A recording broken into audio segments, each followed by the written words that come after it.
ഇന്നൊരു മദ്രസയിൽ പോണ വ്ളോഗാണേ. പുതിയ നിക്കാബൊക്കെ മേടിച്ചിട്ട് ആദ്യമായിട്ട് ഇട്ടിട്ട് പോണ ദിവസമാണേ. കുട്ടികൾക്ക് പിന്നെ ഇതൊന്നും ഇട്ടിട്ട് പോണ കാര്യമില്ല, എന്നാലും ഞാൻ ചുമ്മാ ഇട്ടിട്ട് പോണേണേ. എനിക്കൊരു കൊതി, അല്ലാണ്ട് എന്താ പറയാ. പോകുന്ന വഴി ഞാൻ ആരെയും വെറുതെ വിടില്ല കേട്ടോ. പൂവിനെയും കല്ലിനെയും മനുഷ്യന്മാരെ ആരും വെറുതെ വിടില്ല. അതൊന്നല്ല, എല്ലാവരോടും സംസാരിക്കും. നടന്ന് കട എത്തിയപ്പോഴാട്ടോ ഓർത്തത് സംഭാവന പെട്ടിയിലിടാൻ 100 രൂപ വാങ്ങിക്കണം എന്ന്. ഇന്ന് 100 രൂപ കടവും വാങ്ങി ഞങ്ങൾക്കുള്ള സംഭാവന പെട്ടിയിൽ ഞാൻ മടക്കിയിട്ടു.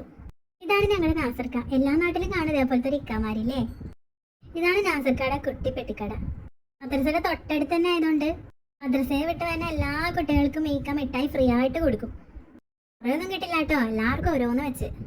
ആദ്യമായിട്ട് പുറുക്കിട്ട് പോണ നാണവും ചമ്മലും എല്ലാം എനിക്കുണ്ട്, പക്ഷെ എനിക്ക് ഇഷ്ടാട്ടോ.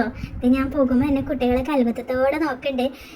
ഇതെന്താ ഈ താത്ത കാണിച്ചിട്ട് വന്നേക്കുന്നേന്നുള്ള അത്ഭുതമാണ്.